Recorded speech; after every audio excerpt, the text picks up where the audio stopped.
class number 4 for 2025 UPSC examination. We are coming straight from IAS Factor studio from Kerala, and let's discuss the important topics that we have got here. And before we move on, maybe have a small introduction about myself. And my name is Arjun Shankar, your mentor. I've been a UPSC mentor for the last 14 years, so check it out. So you know the rules and regulations, how we played current affairs this time. We discuss each and every topic. We try to cover as many important points from the topics. So even though the topic might look a very small topic, but we are discussing all the topics in absolute depth so that it is useful for your prelims as well as mains. And at the end of each area, I'll give you a mains question which you are supposed to practice and find the answers to. So that is how we go forward, and let's go to the first important topic of the day. Today we have tried to bring in a lot of topics from international relations and especially polity and governance, especially the legal angle also. So let's quickly go on to the first topic of the day. Here we go. Let's take up BRICS dynamics and the global order.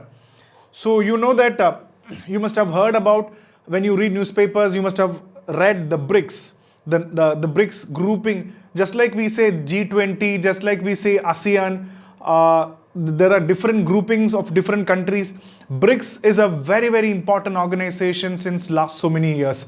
So this is to also tell you, not to tell you just about BRICS also, but tell you about the international relations, the global diplomacy, and how BRICS can be a big important thing and how India can also contribute. And you know that recently it is even said that BRICS focuses on sustainable development goals, the SDG, fair trade and poverty alleviation. All the other aspects are also included in this. So in this content, we'll actually discuss the most important topics, like we'll all discuss about what is BRICS about. And recently, you know, Brazil, Russia, India, China, South Africa, BRICS countries. Recently, some of the new other countries have also joined BRICS. And you should also know that a lot of other countries in the world are also willing to be a part of the BRICS. So, you know, new countries have come in. So, will there be a new name change? And in this concept, what is the new development bank? There has got a bank, just like IMF and World Bank. BRICS has got a bank. It has got a development bank. What is the impact of that? How is BRICS controlling everything? Let's understand each and everything detail by detail. Let's go to the important topic. Here we go. To the first important, let's start by understanding the most important basic origin. So initially the BRICS was actually BRIC without South Africa. And it was actually, you can see that person here. His name is Jim O'Neill. He was an economist at the Goldman Sachs. He wrote in a paper called Building Better Global Economic BRICS. So it was during his article, this man's article, that the term BRICS was actually coined. But it was just BRIC, and later on South Africa was added on, and this name was coined in 2001. And the paper actually highlighted Brazil, Russia, India and China. And they said that these countries will dominate the economy by 2050. They will dominate the whole of the world economy. So this was the article title. And the first meeting of the BRIC was held in 2009 in Yekaterinburg in Russia, marking the cooperation as a group. So you know that there are different type of groups. So let's actually give you a small introduction before we move on. See, there are different type of groupings. You know that there are different type of groupings. So this grouping called BRIC is very important because this can actually target and counterbalance the other Western countries, especially take an example of US. So you know that US is one of the most powerful economies, powerful countries in the world.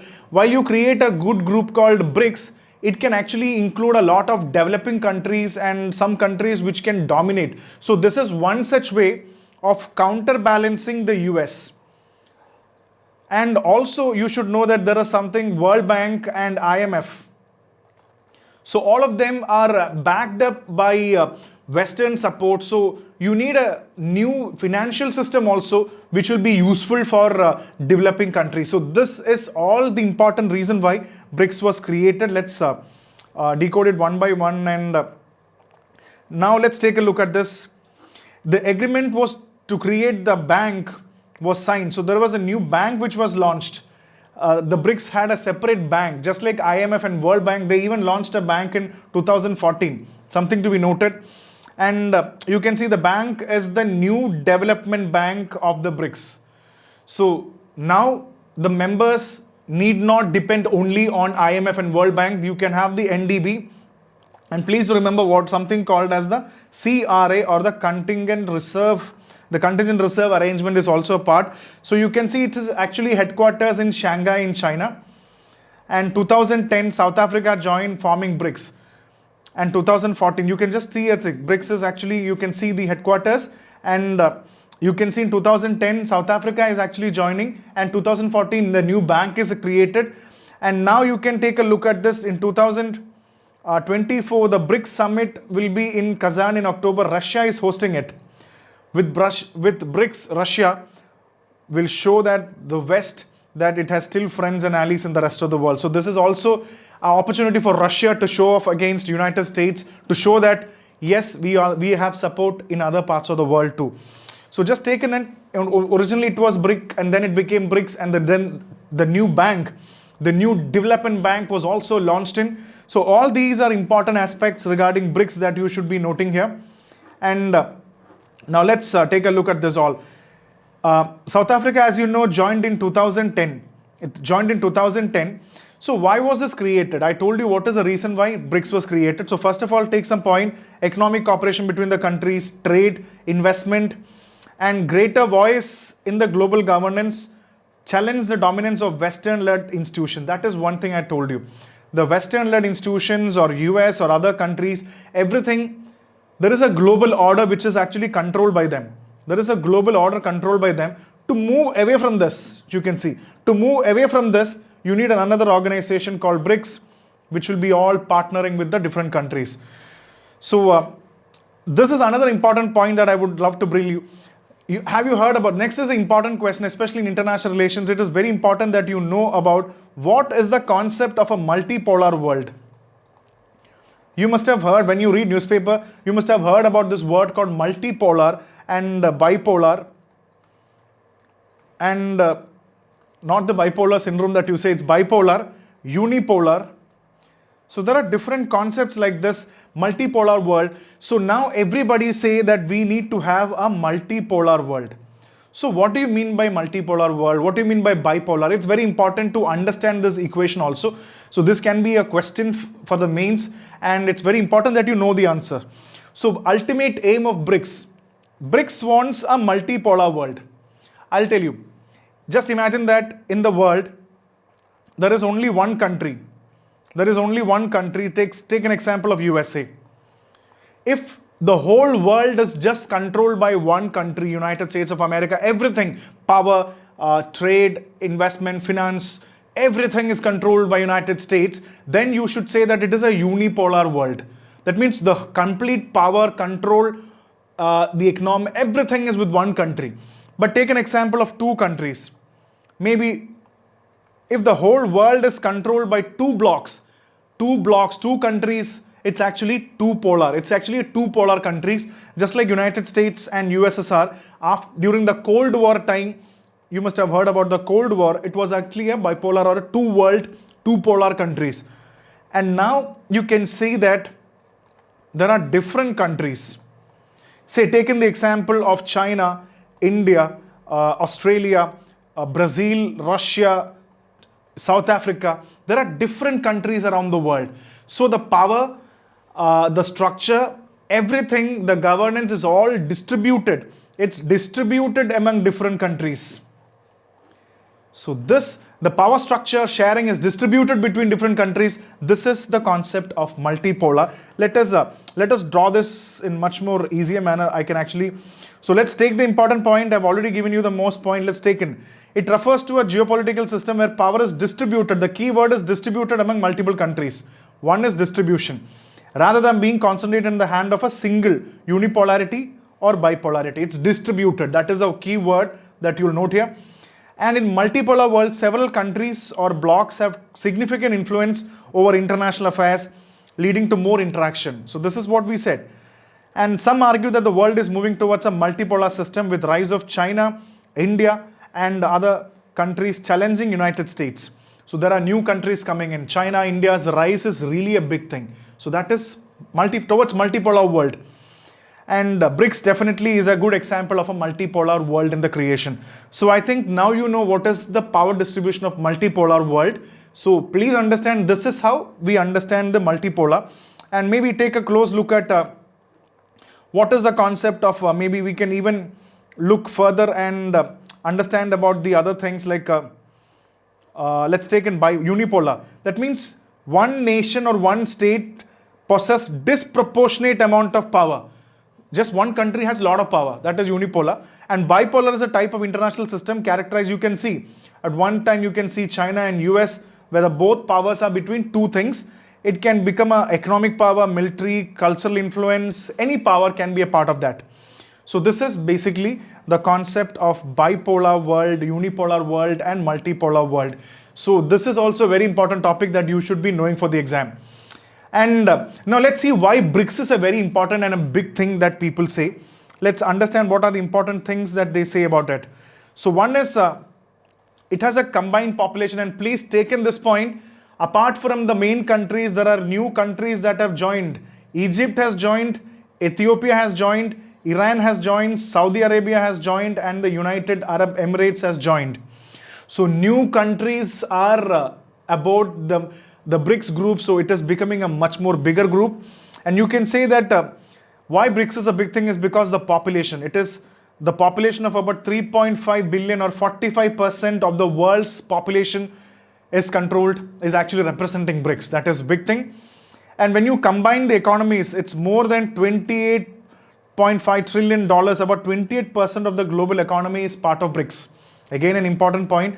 See, all this can be a part of your prelims also. You can use this to write in the mains. And new countries are invited. And initially there was a small problem that Saudi Arabia was a bit hesitant to join. They said they will announce, and later on it is confirmed that Saudi Arabia has joined the BRICS grouping. So that is regarding the, and let's take a look at the, with Iran and Saudi Arabia, UAE members, BRICS countries about produce 44% of the world's crude oil. So it's even, I'm talking about the economics aspect, so 44% of the oil is also a part now. So that is also something that we have to know. So this again cut down the international dominance of International Monetary Fund and IMF and the World Bank is already discussed. Now let's take a look at the other important, the power structure that we are drawing here. See, just imagine the GDPs and the BRIC countries. You can say China, India, Russia, Brazil, Egypt, Africa, Saudi Arabia, Iran, United Arab Emirates. See the GDP, India is actually at 3.39 trillion. China is at 17 trillion. Just imagine how much big is India and China. China is how bigger than India in terms of, India is just $3.39 trillion, and you can see it is almost 18. It is almost touching 18. India is almost touching 4. So just imagine how much bigger is China compared to India. And you can see about Russia. What is the economy GDP difference between India and Russia? Russia is almost, you can see the GDP in trillion of US dollars. You can take a look at this. This is a BBC document that I'm just sharing with you. So please understand, and let's move on to the other important aspect as what about the important concept of a bank? I've told you the new development bank. The first idea is to, it is actually called the BRICS Development Bank or the New Development Bank. It is to use the fund for infrastructure and sustainable development projects. Infrastructure and sustainable development projects, and it is also financing in clean energy, transport, infrastructure, water, sanitation and digital infrastructure. So this is being funded. So they are actually funding all these things also. And now also you should take that it is an alternate to World Bank and IMF, point number taken. And the headquarters of this is in Shanghai, China. The president is Dilma Rousseff, the former Brazilian president is this. And presently they are funding a lot of projects in South Africa, Brazil, water projects and sanitation in China and Bangladesh. So bank is also doing absolutely well. So these are all the important aspects that I would love to talk about. So take an important question of the mains. You have covered all this area. We have covered a lot of questions. BRICS, the evolution of BRICS, why BRICS, the new countries, the economics of BRICS, the bank of BRICS, what are the projects. So a lot of things. I think you can easily write a mains question from this. The expansion of BRIC membership is a double-edged sword. New members have come in. It can enhance the group's global influence but also risk and dilute its cohesion and effectiveness. In light of this, evaluate the potential benefits and challenges of BRIC expansion. So you have to bring in the benefits and challenges of BRIC expansion, bringing in a lot of countries. You should definitely talk about the economic angle and how it will be a good idea. Okay, so this is all about BRICS. So a lot of points have been discussed, and let's move on to the next important content of this class. Next topic, here we go. What is fact-checking unit or FCU? What's the issue with Bombay High Court intervention? See, I would love to bring you into your notice. This is very important for your GS paper 2, especially polity and governance, and also for your prelims question. What is this fact-checking unit or FCU? Have you ever heard about this thing? Now recently newspapers are talking about this called FCU, and you should know Justice Chandurkar, who has said that Bombay High Court has made it FCU illegal. So this is actually a legal dispute also. So first of all, we should understand what is this fact-checking unit and why has Bombay High Court intervened in this, the functioning of fact-checking unit. Let's understand the fact-checking unit, and this question can be also very useful for you, especially for the mains also. Let's check what is the importance of FCU or a fact-checking unit. Here we go. Let's quickly get some important points here. First of all, you must have heard about PIB. Definitely PIB. Press Information Bureau, we are actually taking a lot of current affairs from PIB also. So the FCU in question was recently established body. So it is a body, very, very important thing. It is actually a body established by the PIB. PIB has created this. It's a nodal agency for Indian government responsible for disseminating information. Very, very, very, very important. Please mark information. So to spread information or disseminating information, this is a nodal agency which the PIB has started. So just imagine, FCU was tasked to identify, number one, identify and flag information related to the central government that deemed to be fake, false or misleading on digital platform. See, imagine that there is something called X. It is about the government of India.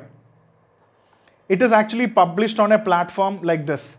Say, imagine Facebook or Twitter, you publish something on this, or any platform you publish something called X, something about the government, and whatever this X about the government is highly misleading, it is false, and it is completely fake.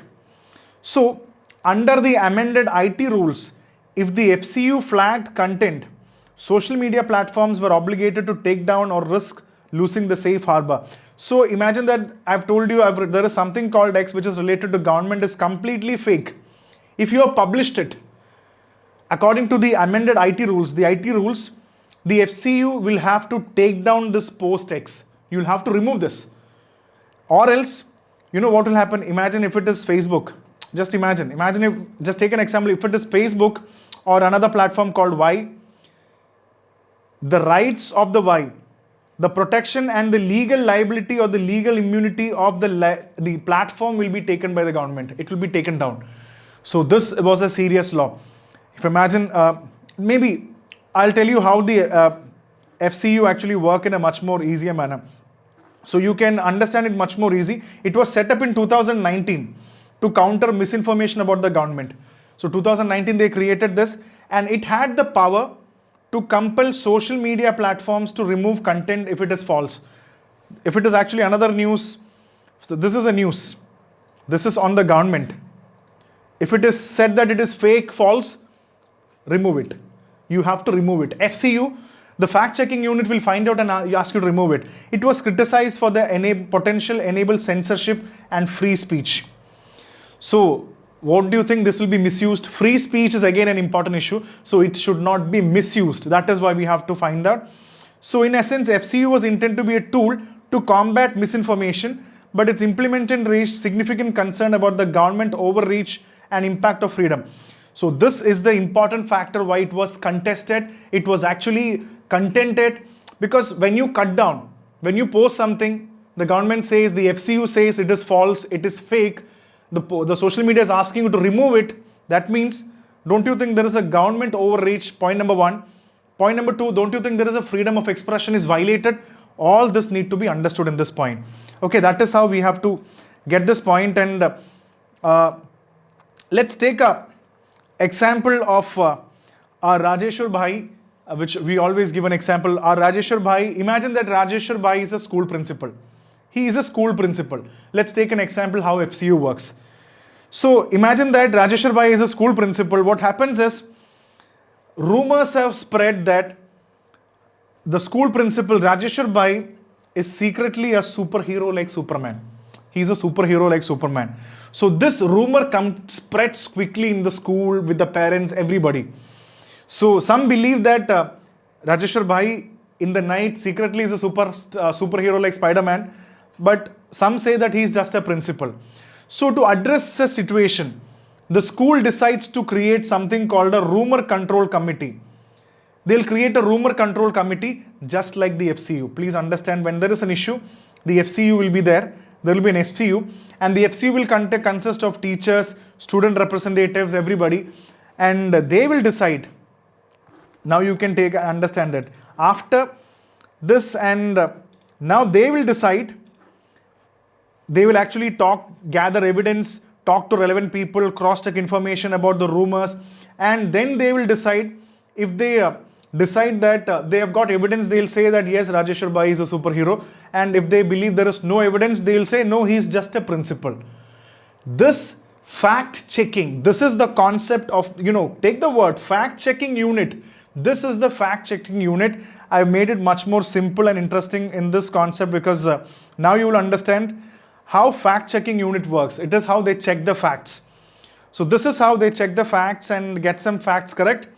So what you understand, 2019 it was created. Identify, verify and counter false or misleading information is already taken. It monitors various online platforms and social media channels. So don't you think free speech is actually violated? So this is what Bombay High Court said. I'll come to that. So it also monitors online platforms. It can monitor social media channels. And it also talks about misleading things, whether you talk about government policies, schemes, etc. This can be fact-checked. And also see, it also responds to complaints and queries from the public regarding suspicious information related to the government. The public can even raise the concern that false information on the government is actually out. And the FCU has a dedicated website and social media handle where it publishes fact checks and provides public with potential misinformation. If they find that the government will say that there is some article called X about government policy on agriculture, it is actually circulating in the channels. This is absolutely false. This is wrong. This is what actually absolutely wrong and a blatant lie. This is what actually they say. So this is the fact checking unit, what they say. So get this thing. So this is the main unit of the FCU. So I think now you know what you mean by an FCU. Now let's go to the next important topic. The Bombay High Court strikes down Centre's fact checking unit. Just imagine a central government unit or an agency, the activity is actually, High Court strikes down fact checking unit. And not even that, Bombay High Court say that this fact checking unit is unconstitutional. 3-judge breaks deadlock. It calls they are vague. False, face, misleading are vague terms. So can a High Court in India has the power to say this against the central government body? Let's check it out. And where is Supreme Court coming in? Let's understand this quickly and get the points right. So please understand here. On September 20, 2024, the Bombay High Court struck down the amended IT rules. Not the FCU. It's actually which allowed the center to set up a fact-checking unit to identify fake online content as unconstitutional. So they said FCU, the purpose of FCU is unconstitutional. You cannot cut down that. So Justice Chandurkar, in a tiebreaker judgment, delivered the verdict after previous split decision. He made sure, and he said that in 2022, the Ministry of Electronics and IT, the MeitY, introduced Information Technology Intermediary Guideline and Digital Media Ethics Code. It's a very big thing. So it amended the 2021 IT rules. So they brought a new amendment. It's called a very big name, IT Intermediary Guideline Digital Media Ethics Code. it amended the 2021 IT rules. So what is it amended? What is the amendment that they brought in? Let's understand. The amended IT rule said that social media platforms to actively prevent users from sharing flagged information. So the new amended IT rule is that it is the duty of the social media channel to prevent a user. If you are a user using a social media, it is the duty of the social media to prevent you from posting fake, false and misinformation in the platform.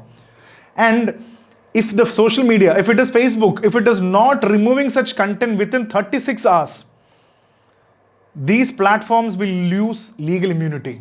That was a huge thing. If you publish something in Facebook and Facebook is not removing your content within 36 hours, that means the FCU, the fact checking unit, has found out, then you don't have a problem. I'm sorry, and you don't have a problem. Facebook will lose the legal immunity. So let's understand this and okay. So this amendment, this change in IT rules was challenged by a lot of people, various groups, satirists, media organizations, telling that this is censorship and freedom of speech is affected. This is actually not a right move. So Justice Patel opined that the amended rules promoted censorship and did not fall within the reasonable restrictions. So this brings us Article 19, Clause 2. I think you must be, when you read polity, very important for the prelims also. What is Article 19, Clause 2? There are reasonable restrictions. So this amended rules and this concept of censorship is not coming under the reasonable restriction under Article 19, Clause 2. It was also discussed in this detail. So this is why Bombay High Court said that this whole system of FCU is unconstitutional. Now we have to find out the other important aspects too, which we will find out. So the next important thing we have to understand is, do you think high courts have that power to contradict a central government's ministry, organization, or an important verdict which the central government say? Let's understand this here right now. Absolutely, this is what is called the judicial review.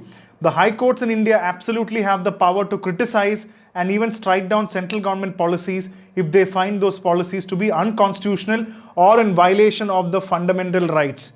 So here articles freedom of speech was involved in this, censorship of so definitely high courts have that power. So this powers in this this is the concept of judicial review, which is a cornerstone of India's constitutional democracy.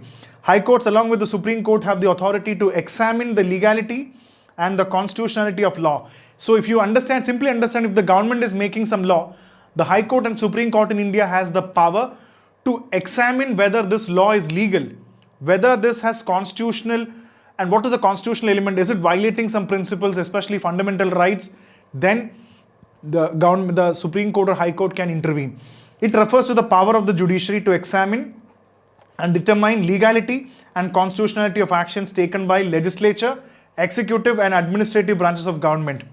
So not only, please understand, legislature, executive and administrative branches of the government can be found out. So in this specific case, Bombay High Court exercised its powers of judicial review to strike down the amended IT rules, deeming the violation of fundamental rights and freedom of expression 19 clause 1A of the Constitution. So all of this is the important thing that we have to understand.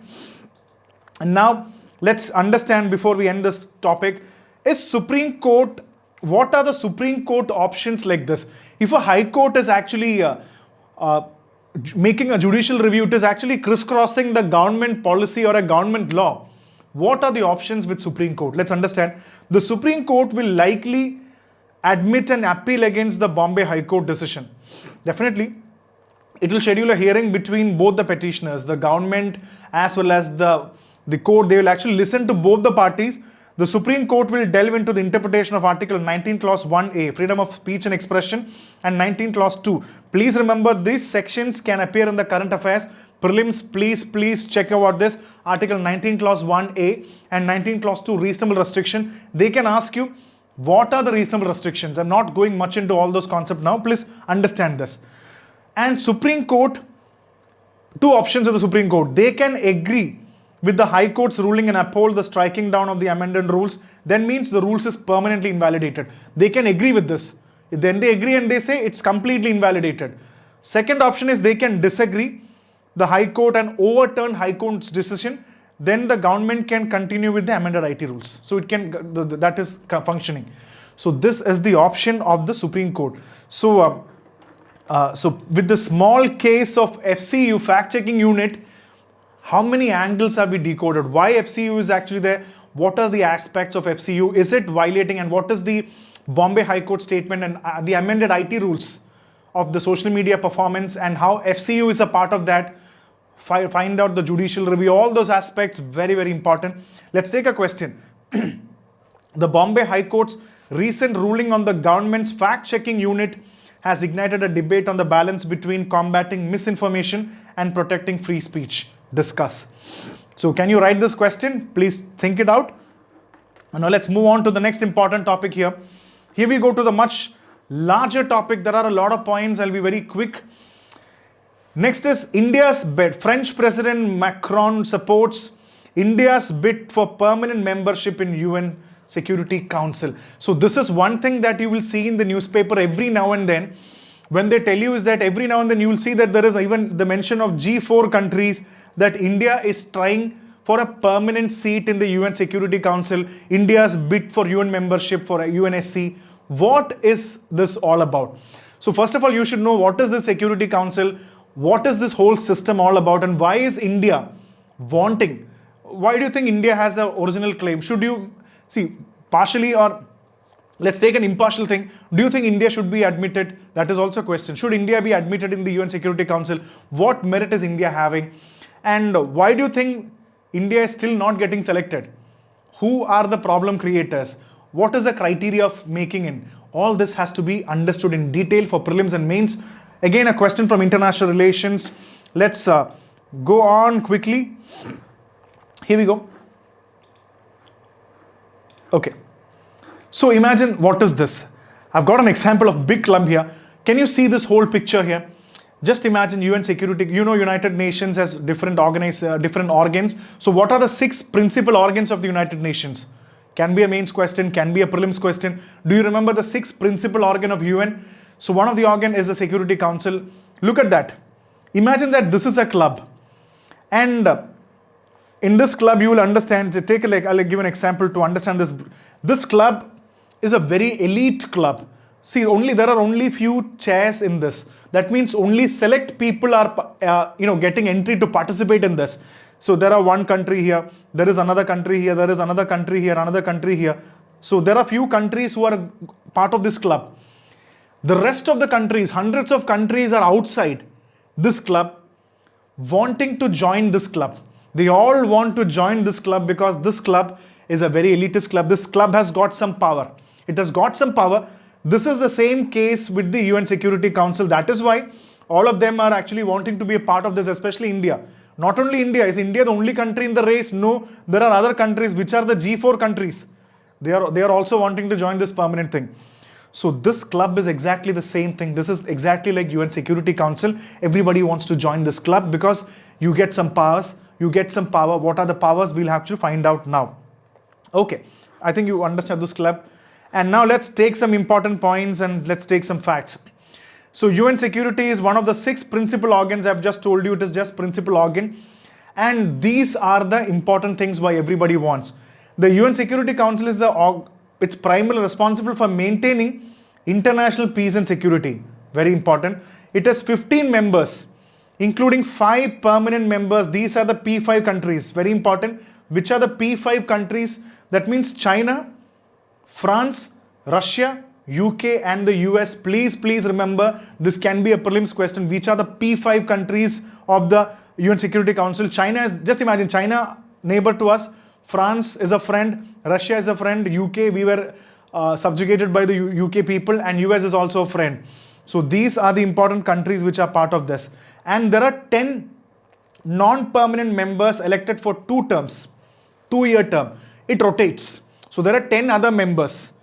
So why it is powerful? Because it has the power to investigate disputes, impose sanctions, even authorize military action to resolve conflicts or to international peace. This is a great power.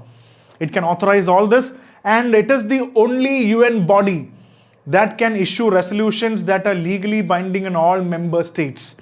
So that is why it is the only UN member body which can issue resolutions that are binding on everybody. It is binding means it has to be followed by everybody. So these are some of the important reasons why Security Council is very powerful. And also understand, UN Security Council establish and oversees the UN peacekeeping missions around the world. You can control the peacekeeping missions. It recommends new members to the General Assembly for admission. It has the power. The 5 permanent members have veto power. You know that the P5 countries have veto powers. They can block any substantial resolution. Veto means there is a new resolution called say X. There is a new resolution called X. All of them are deciding that X should be brought in. But there is one country. China decides and say that I am not agreeing with this. I am vetoing this, means this is lost. They can use the veto power. That is a very dangerous thing also. So P5 countries have that, and this power ensures that major global decisions have the backing of the most powerful nations. And yes, India has been actively pursuing a permanent seat in the UN for several years. And definitely India is a deserving country. We'll understand why India is deserving. So by this, I'm sure you understood why why the Security Council is a very important area. What are the powers and why everybody wants to be part of this big club. Okay.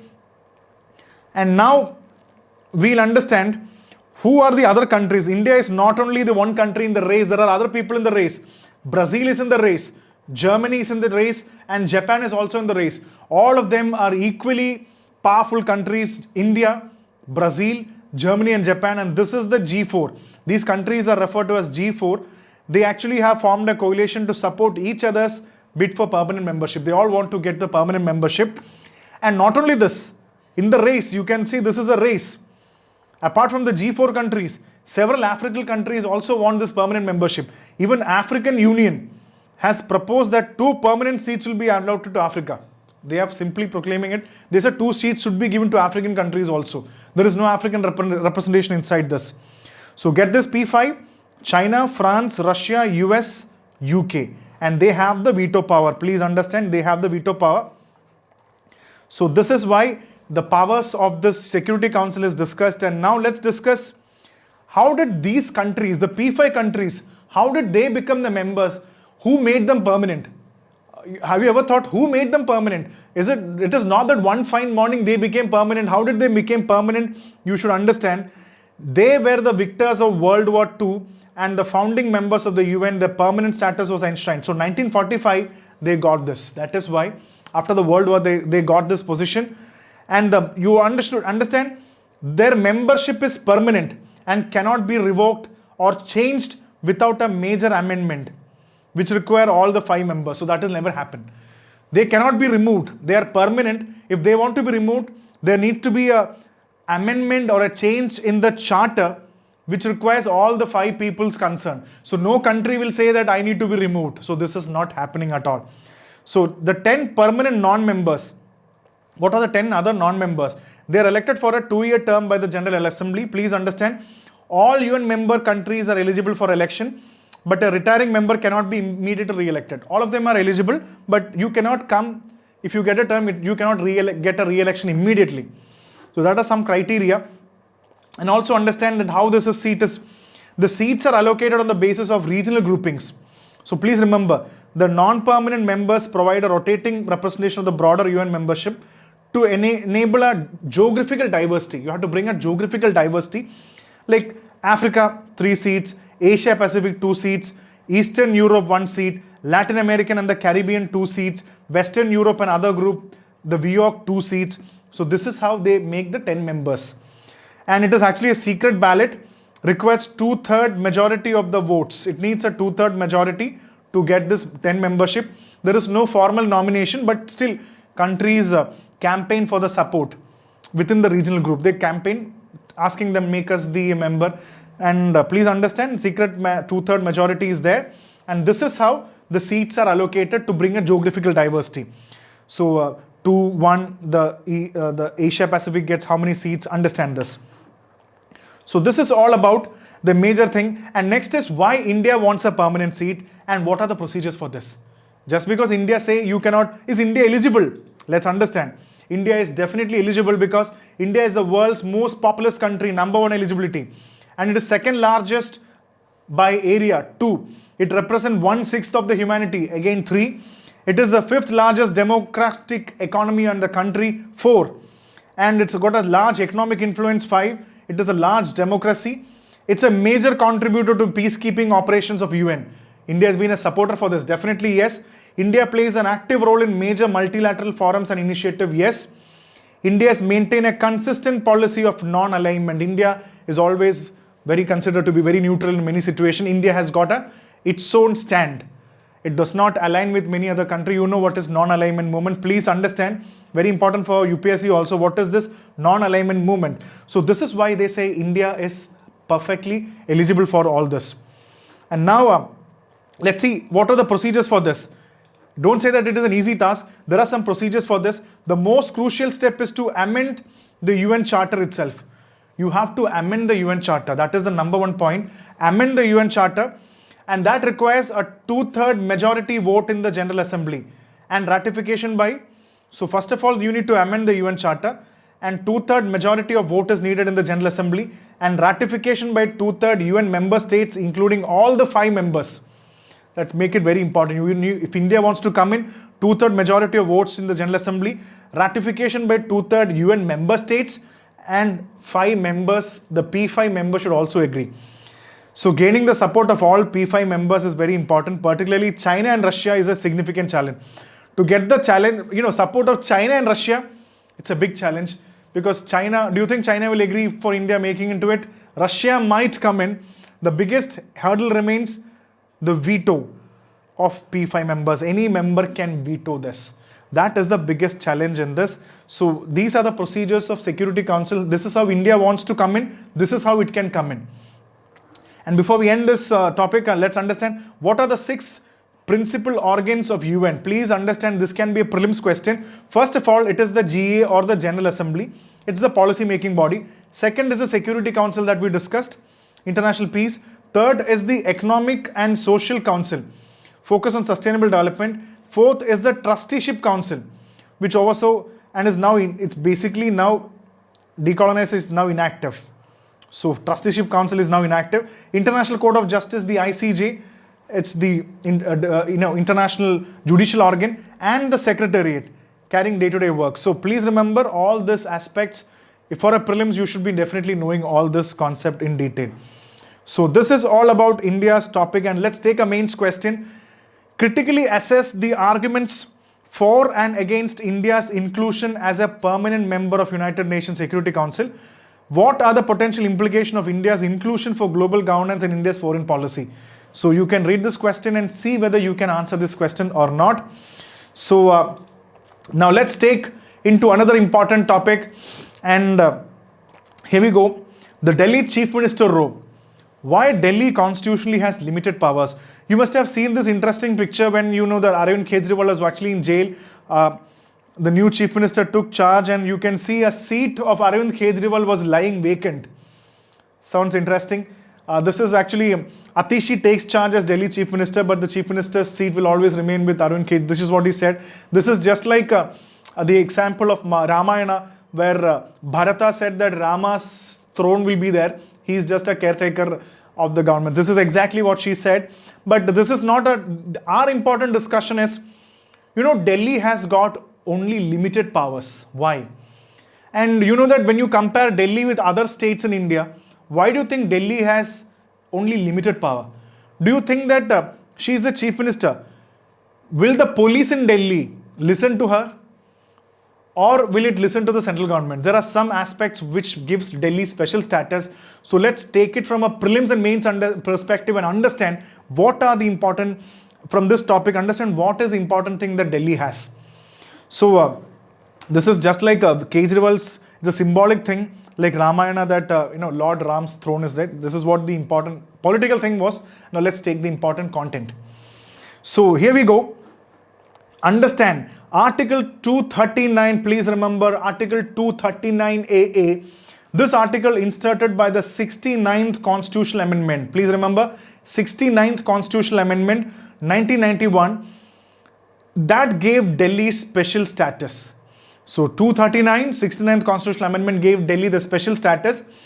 It is designating Delhi as NCT or the National Capital Territory and its administrator as Lieutenant Governor. That is again LG. Lieutenant Governor versus Chief Minister. Who is more powerful in Delhi? That is a key question. So please remember, these are some of the powers. And it established Legislative Assembly for Delhi. And the Delhi Legislature, please remember this key point. The Delhi Legislative Assembly can make laws on all matters in the state list and concurrent list of the 7th schedule of the Constitution. You know, concurrent list of the 7th schedule.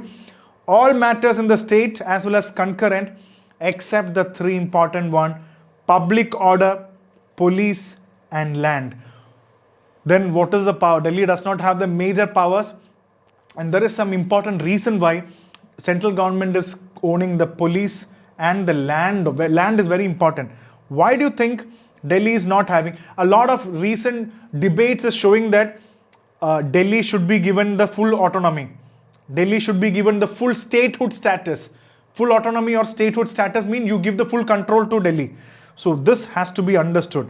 So they cannot, public order, police, land, they have no rights. So let's discuss the role of the Lieutenant Governor. Means, take a look at this. It's a very powerful position. It's not the other governors. It's not like the other governors of the state. The LG is appointed by the president. Such questions can be asked in the prelims. Lieutenant Governor of Delhi is appointed not by the central government, is appointed by the president and acts as the administrator of Delhi. In matters where Delhi Legislative Assembly has the power to make laws, the LG is bound by the aid and advice of the Council of Ministers in certain cases. So understand, in case of a difference of opinion between the Lieutenant Governor and Council of Ministers, the LG can refer the matter to the President for a decision. So in case of a deadlock between the Council of Ministers and the Lieutenant Governor, the LG can refer the matter to the President. Very important. The LG has special powers in matter of public order, police and land again. So the Chief Minister does not have this power. When it comes to public order, policing, land, Lieutenant Governor has a very important role to make. So this is again a very important power that you have to understand. And take a look at this. The Parliament of India has the power to make laws on any matter of the NCT of Delhi, even on subjects within the purview of Legislative Assembly. That has an extra power of Parliament. Parliament can make laws on any matter in Delhi. Even that is a key clause. Even in subjects within the Legislative Assembly. It is not only limited to land, public order, police. No. Even some things which can be a part of Legislative Assembly can also be taken by Parliament to make laws. So this is again, the State Assembly is losing power. Central is more, Parliament is more controlling here. Central government also controls police and land in Delhi. Unlike other states, Delhi's Legislative Assembly cannot make laws on public order, police and land. We have already discussed this point. And let's understand this point in detail. And between the powers, between the Chief Minister and the Lieutenant Governor, you know, there have been frequent clashes. Who is more powerful? Regarding the interpretation and implementation of respective powers. So when there is certain powers coming in, you always find out who is more powerful, who is taking the decision. You know, several Supreme Court judgments have attempted to clarify this, but still there is debate. That is a problem. And there is a long-standing movement from all the people to grant full statehood to NCT, which would give greater autonomy. So what is your opinion on that? As civil service aspirants, and when you study constitution, what is your take on this? Do you think Delhi should be having this power? You should be actually thinking in this manner. Or is central government holding the right thing? So you can see, take a look at this and about the police system. If the Delhi Chief Minister Atishi or previously Arjun Kejriwal, if they call the police, and if they call the police, who will the police listen to? Will it listen to Arvind Kejriwal or the Atishi government, the Aam Aadmi Party government, or the Lieutenant Governor, head by who will it control? Due to the Lieutenant Governor's control over police in Delhi, there is a possibility that the police might not directly follow the chief minister's order if they conflict with the lieutenant governor. If you conflict with lieutenant governor, definitely police will only report. See, the chain of command, the police force in Delhi reports directly to the lieutenant governor, who is ultimately responsible for law and order. That is a very, very important thing. And if the CM and LG have different views on law order situation, the police are more likely to follow the LG's lieutenant governor's instruction. So that is a key point. They might not listen to the chief minister. So this is an important thing to be noted. And why is Delhi having this? So before you come into conclusion whether it is right or wrong, please take a look at this. It is not any other state like Maharashtra, Gujarat or Punjab or Haryana or Karnataka. Delhi is the capital city. That is very important. Being the seat of the capital city is where the central government is there. So that city is where central government is also there. So one central government and the state government means only because geographically central government is actually in this place, they need to have a control on that. If central government, if the capital of India was in Chandigarh, Delhi would have got full power. So just imagine, for smooth functioning of national institution, security arrangements, diplomatic protocols, they say central government, Delhi is controlling this. And the administrative capital of Delhi was shifted in 1911 is also a key point. And Delhi being a metropolitan city and the national capital, it faced several law and order challenges, including potential national threat, which makes that central government should be having that power, not the state government. And this necessitates centralized control over police force. And Delhi is crucial for planned development See, this is why land is important. In Delhi, you have the most important monuments, the most important power structures, the most important offices. So control over land in Delhi is crucial for planned development and infrastructure of national importance. For national importance, this land is very important. That is why we have to understand this debate in detail. And this is why, so it is you to decide. Delhi is having a limited power, but whether it is right or wrong, what is your opinion? You should have your own opinion. So take a question of mains. The recent legal and legislative development in Delhi have reignited the debate on its unique administrative structure. To what extent do these changes affect the balance of power between the elected representatives and appointed administrator? Discuss the implication. It's a long question, but I'll make it short.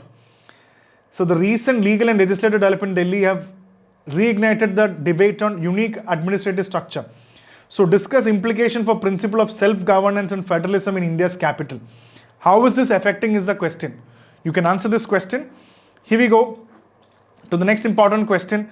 And now I think we'll take quickly, we'll move on to this topic and we'll complete the session very quickly, because this is again a constitutional question and some important thing that you should be knowing here.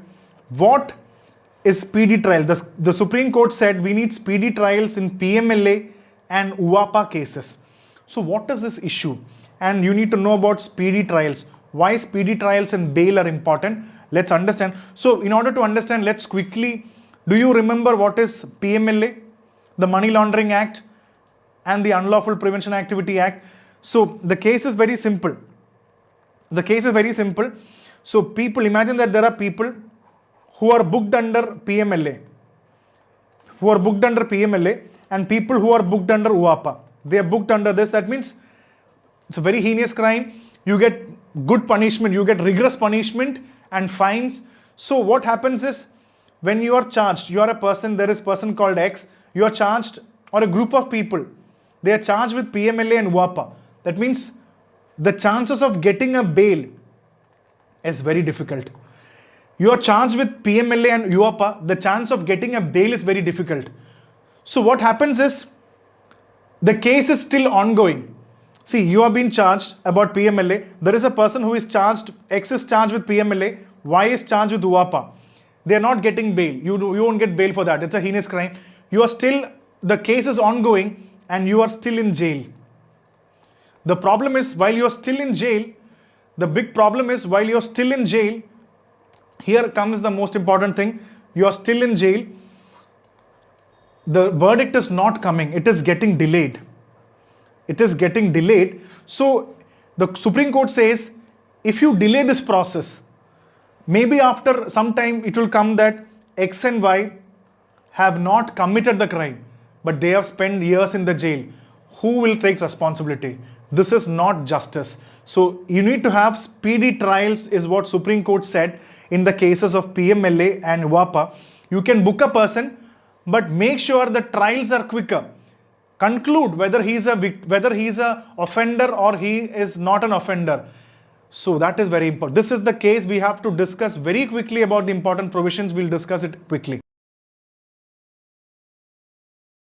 So this is the whole issue so in order to understand this issue, let's understand some important aspects of PMLA and UAPA. You can take a look at this. Expeditious disposal or trial warranted in case filed by base. So this is the news article that has come here. Let's quickly understand this topic in detail. So quickly, I'm just telling the most important point of the PMLA. PMLA means Prevention of Money Laundering Act 2002. What is money laundering? Illegally obtaining money, tax evasion, all this. I'll explain how do you illegally obtain money. It is an Indian law to combat money laundering, which is the process of disguising illegal origins of money obtained through criminal activities. So you obtain money from a criminal activity and make that money look legitimate. Make it look original or legitimate. This is money laundering. You get money from drug trafficking, narcotics, you get smuggling, you get money from different illegal means and make it legal. So this is money laundering. So PMLA is actually criminalizing money laundering and provides investigation. And you can see it is very rigorous imprisonment for 7 years and even fine. So understand this is money laundering through make it appear legitimate. You got this point, and I'll give you certain examples also. Take down this example. I'll give you 3 examples.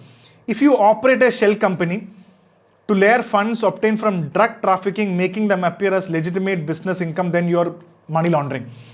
You create a shell company somewhere. You create a duplicate shell company.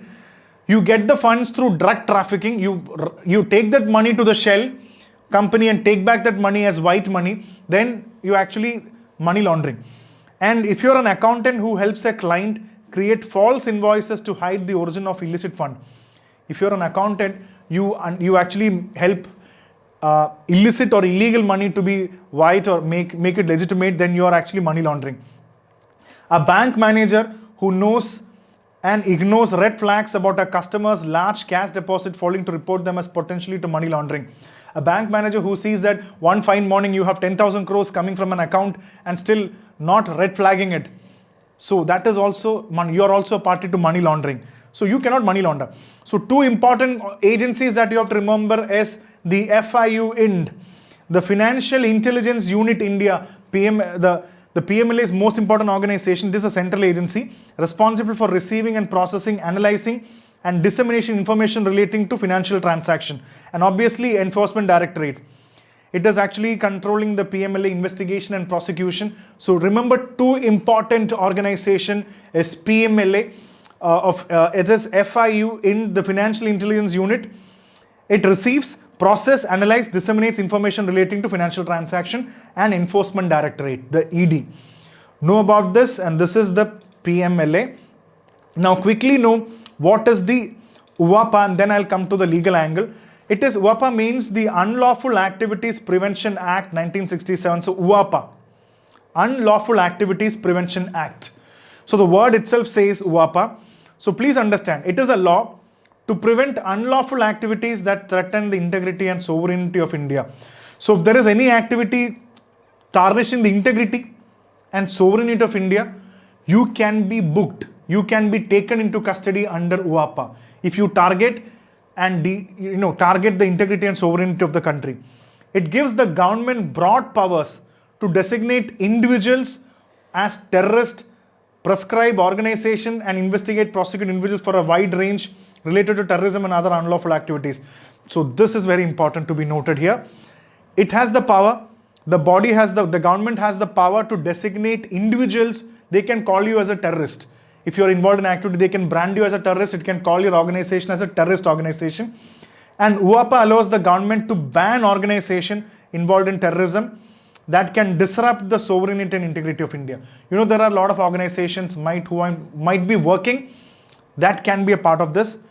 The Act grants significant powers to the executive branch, limiting judicial oversight and increasing arbitrary attention and detentions.